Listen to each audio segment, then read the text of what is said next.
Hello guys, hello guys. Today I am going to show you how to create new user account in computer by using CMD. Let's go start. Open CMD. First of all, we have to open CMD.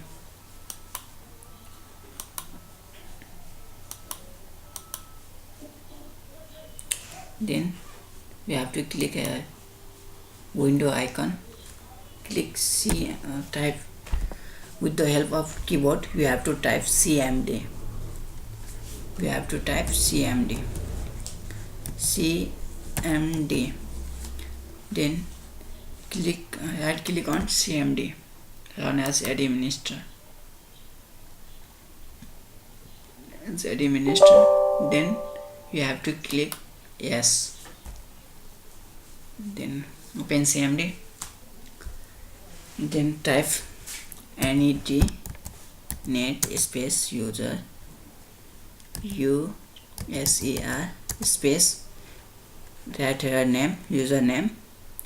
In my case I write here name as NIAZ yes. Then space add here you have to type slash add.